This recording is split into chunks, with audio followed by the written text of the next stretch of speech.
Hello friends, कैसे हैं आप सभी। आशा करते हैं आप सभी स्वस्थ होंगे और अपने जीवन में आगे बढ़ रहे होंगे।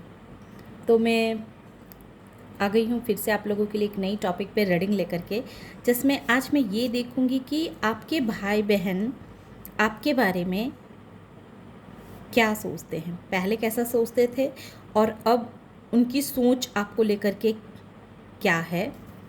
आइए देखते हैं। Thank you so much. तो पहले बताएं माँ काली, माँ आदिशक्ति, कि पहले आपके भाई बहन इस वीडियो को जो भी देखेंगे तो उनके भाई बहन पहले उनके बारे में कैसा सोचते थे। Thank you so much. जय माँ काली। जो भी मेरे सब्सक्राइबर्स हैं उनके बारे में बताएं माँ काली कि उनके भाई बहन उनके बारे में पहले कैसा सोचते थे। Thank you so much. जिन्होंने इस चैनल को सब्सक्राइब करके रखा हुआ है और जो कंटिन्यू इस वीडियो को देखते हैं तो उनके भाई बहन उनके बारे में पहले कैसा सोचते थे। जय माँ काली, बताएं प्लीज़ माँ। जय माँ। वाओ,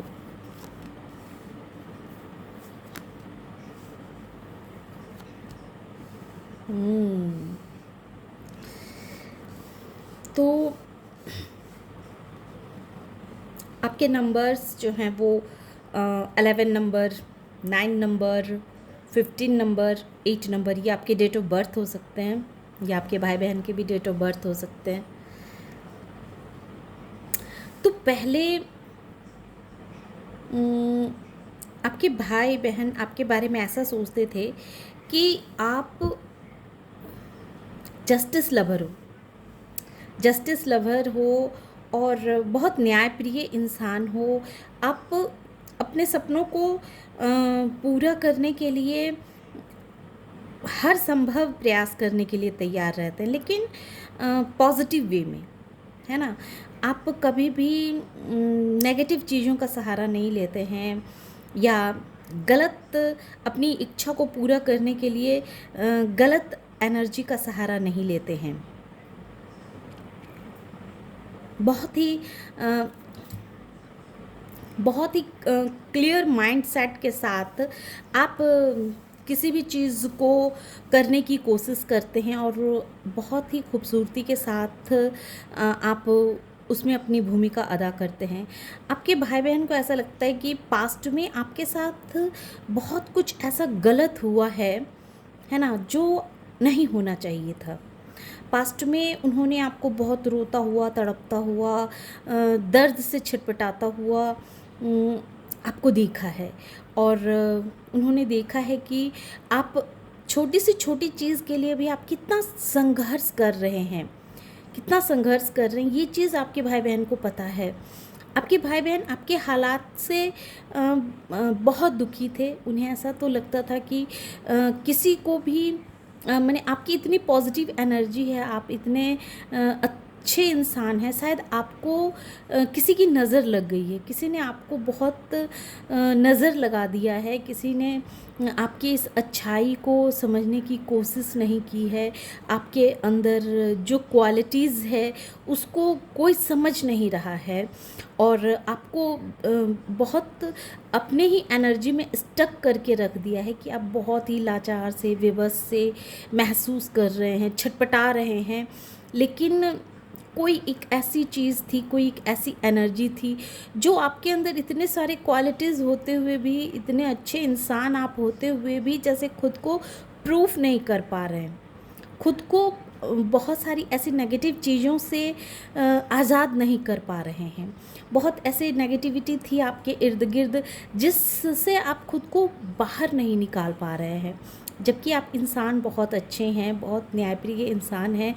आपके अंदर वो सारी क्वालिटीज़ है जो आप अपनी इच्छा को अपने दम पे, अपने एक्शन के दम पे आप पूर्ण कर सकते हैं, क्योंकि आप बहुत ही क्लियर माइंडसेट वाले इंसान हैं। तो ऐसा आपके भाई बहन आपके बारे में पहले सोचा करते थे कि आप बहुत ही ईमानदार, बहुत ही ऑनेस्ट इंसान हैं और आपके अंदर वो सारी क्वालिटीज़ है जो एक अच्छे इंसान के अंदर होनी चाहिए। और आप अपने सपनों को पूरा करने के लिए किसी भी तरह की गलत चीज़ों का आपने इस्तेमाल नहीं किया, लेकिन फिर भी सिचुएशन ने, हालात ने आपको स्टक करके रख दिया।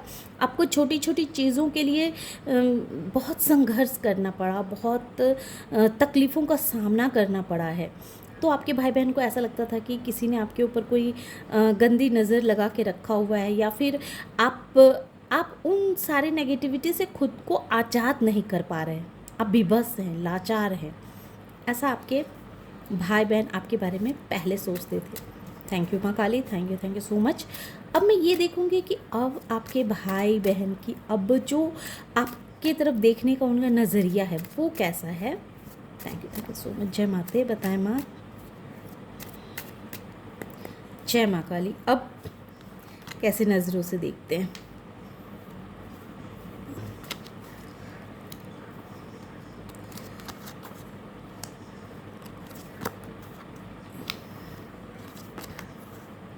हाई प्रेस्टेस, देखिए अब जो आपके भाई आपके बारे में सोचते हैं ना,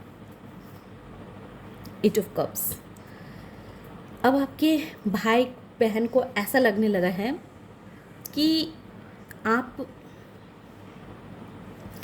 आप एक ऐसे इंसान बन चुके हैं जो आपके अंदर जो भी एक नेगेटिविटी थी, उस नेगेटिविटी पे आपने विजय हासिल कर ली है ना। आप जो आपके अंदर जो एक ऐसी चीज़ थी, जो जिस चीज़ को आप खुद से अलग नहीं कर पा रहे थे, खुद से उस चीज़ से आज़ाद नहीं कर पा रहे थे, लेकिन अब आपने उस चीज़ को लेट गो करना सीख लिया है। ये लवर्स कार्ड ये दिखला रहा है कि आपके साथ पास्ट में कुछ ऐसे लोगों ने, जो लोग कहने को आपके अपने रहें, लेकिन उन्होंने आपके लाइफ को तहस नहस करने में कोई कसर नहीं छोड़ी। हो सकता है कि ये आपके पार्टनर भी हो सकते हैं जिन्होंने आपकी लाइफ को तहस नहस करने में कोई कसर नहीं छोड़ी, लेकिन आपने जैसे बहुत ही खूबसूरती के साथ इन सारी चीज़ों को मैनेज किया है, अपने रिश्तों को बहुत ही खूबसूरती के साथ संभाला है। इतना ही नहीं, आपने अपने रिश्तों को तो संभाला ही है, प्लस आपने अपने जीवन के लिए जो एक नई उड़ान भरनी शुरू की है, जो आप अपने आप को एक नई दिशा की तरफ जो मोड़ के ले गए हैं। तो ये नई दिशा ने आपके अंदर बहुत सारे आत्मविश्वास को जगाया है, आपको हर वो नेगेटिविटी से बाहर निकाला है, जो नेगेटिविटी से पास्ट में आप खुद को बाहर नहीं निकाल पाते थे, जिस चीज़ में आप खुद को बहुत स्टक महसूस करते थे, जो सिचुएशन आपको बर्डन दिया करती थी, जो सिचुएशन आपको तकलीफ़ दिया करती थी, उस सिचुएशन से आपने खुद को बाहर निकाला है। और वो बाहर कैसे निकाला है? 7 ऑफ सोर्स, बहुत ही चतुराई के साथ, बहुत ही बुद्धिमता के साथ। और आपने हाई प्रेस्टिस करा, आपने अपने ऊपर बहुत वर्क किया है, बहुत वर्क किया है, आपने खुद को साधा है, खुद को समझा है। और ये सब कुछ खुद को कैसे साधा है, खुद को कैसे समझा है, आप बहुत ही स्पिरिचुअल इंसान होंगे, बहुत ही स्पिरिचुअल इंसान होंगे।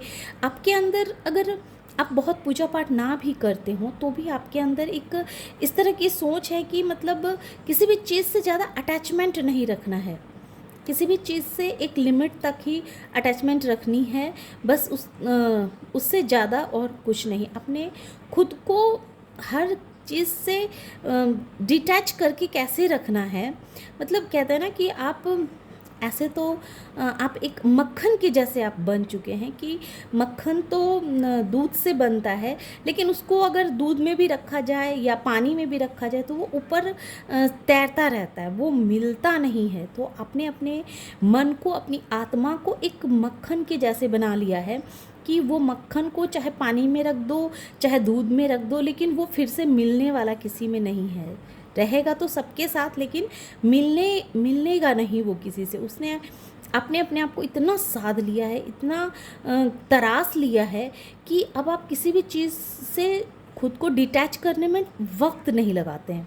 पहले जब आप किसी चीज़ से डिटैच होते थे तो उस किसी भी चीज़ से कनेक्शन बनाते थे तो उसको छोड़ने में आपको बहुत तकलीफ़ होती थी और इस वजह से सामने वाला आपको बहुत फ़ायदा उठाता था। लेकिन अब आपने जैसे इस चीज़ को बहुत ही गहराई से समझा है कि किसी से भी इतना ही क्लोज़नेस बढ़ानी चाहिए कि बाद में अगर उस इंसान से हमें दूर भी होना हो तो हमें तकलीफ़ ना हो, हमें परेशानी ना हो। तो इस तरह से आपके भाई-बहन आपको देखते हैं कि पास्ट में आप ऐसे पर्सन थे कि आप हमेशा अपने ही प्रॉब्लम्स में गुम रहते थे, अपने आप को उस प्रॉब्लम से निकाल नहीं पाते थे। लेकिन अब आपके भाई-बहन देख पा रहे हैं कि आप जो है सो बहुत ही खूबसूरती के साथ आपने अपने ऊपर जो वर्क किया है, जो कार्य किया है, वो कार्य आपको सबसे अलग बना रहा